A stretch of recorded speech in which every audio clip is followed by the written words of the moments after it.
Good morning. Welcome to 10 Points to Ponder, where we like to talk about all the things that get you canceled: race, politics, Jesus, and manhood. My name is Ali Shuaga, and this morning I just want to do a quick video, and I want to talk about something that's really encouraging to me, which has always been, as a man, the life of David.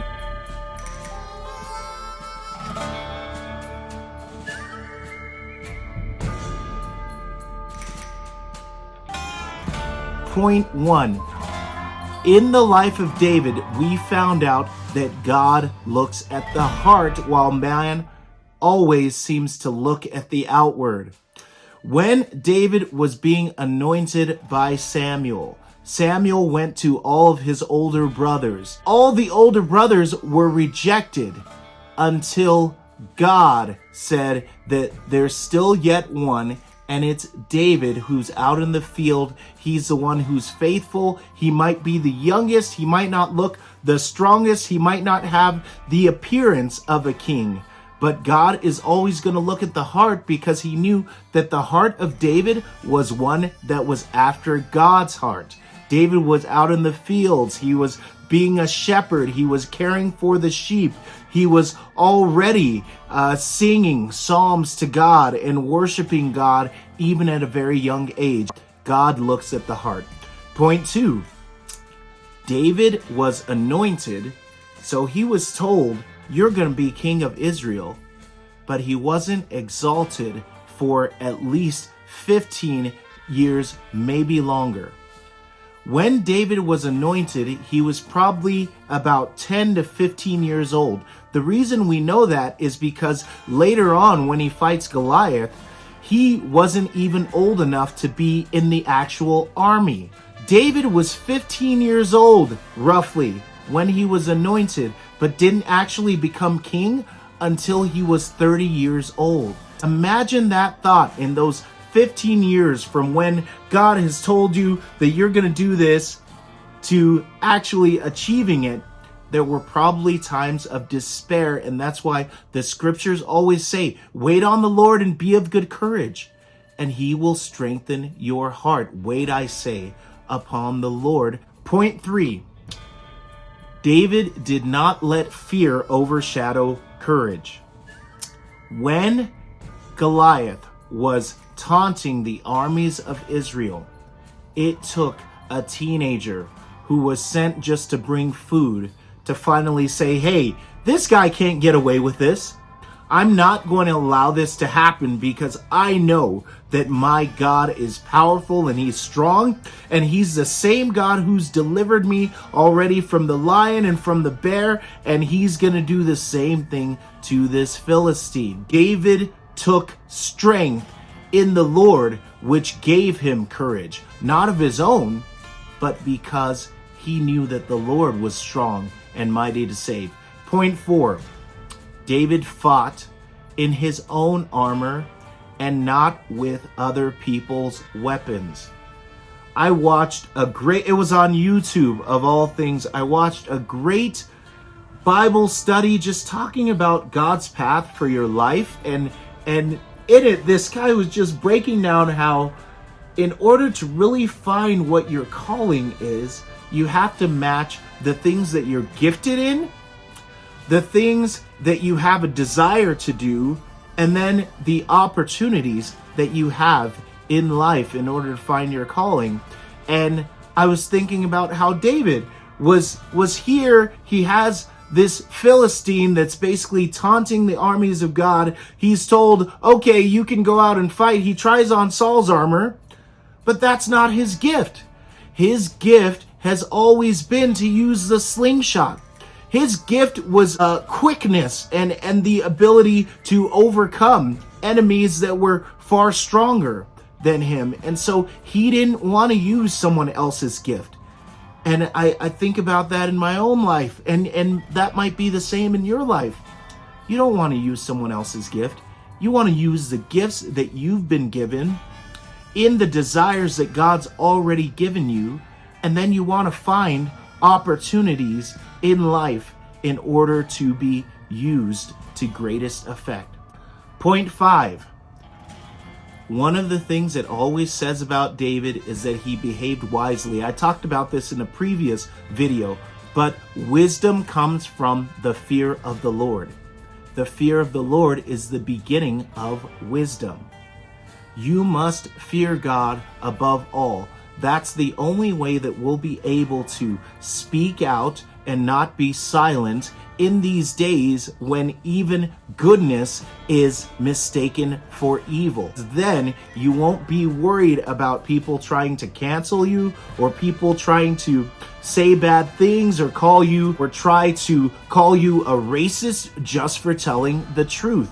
That's what's going on in our culture. Even right now, Georgia just tried to put some voting legislation out. And the first thing that they try to say is, oh, that's Jim Crow. You know what this legislation was all about? Requiring an ID, having a set timetable for people to vote, not allowing people to come in the voting line and offer what's tantamount to bribes to people as they're waiting in line for voting. And that's confused with Jim Crow because it's trying to stoke and use white guilt so that they can rig elections from now into perpetuity. And so if you don't fear God, you're going to fear man, and you're going to do whatever it takes to get people's approval, even when you know it's wrong. Point 6, through failures, David strengthened himself in the Lord. I love that story of David at Ziklag, because he goes away and an invading army comes and basically takes away all their wives and their children, takes away their livestock, and the men return to the camp, and the camp is empty. And the men are greatly distressed. There's weeping all over the place. Even David himself is weeping, and he's saddened, and the men talked of stoning David. But I love that verse where it says that that's when David strengthened himself in the Lord. When times get darkest, when things get more difficult, that's when we need to strengthen ourselves in the Lord. And he was able to, with that strength, go back and take all the things that the enemy tried to take from him. He took it back, and God is able to do that. But we must not fall victim to despair. We must stop and refuse to be victims and strengthen ourselves in the Lord and his might. Point 7, he did not coronate himself or destroy his opposition. David was secure in God's positioning. Within that 15 years from being anointed to actually king, David had many opportunities to kill Saul. And he refused because he was not going to coronate himself. He wanted God to be the one to promote him. Do we have that same attitude in our own lives? Are we going to wait on the Lord, just grind, do the right things, make sure that we're doing the work and preparing ourselves for that future that God has promised us? And when David became king, the other point is that he never decided that he was just going to destroy the family of the previous king. That would indicate insecurity. That would indicate that he was not sure that God had given it to him, so he needed to destroy every single person that might come up and crop up that might oppose him. This is essentially our cancel culture today. They just want to eliminate altogether all opposing viewpoints, marginalizing and castigating those viewpoints as racist or homophobic or anti-democratic. He didn't feel the need to do that because he knew that he was placed in his position by God, and if he was going to be removed from the position, it was going to be by God. Point 8.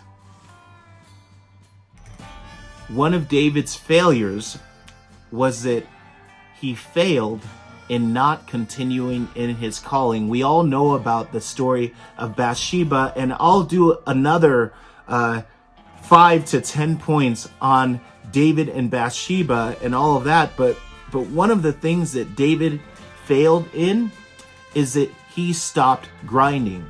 In the springtime, at the time when kings go to battle, David was walking around on the roof looking to get into whatever he could get into. And I think that for us, we need to take wisdom from that. Continue on your grind. Be on the things that you're supposed to be doing. Be where you're supposed to be. Is it springtime in your life? Is it time for the battle? Don't give in to complacency.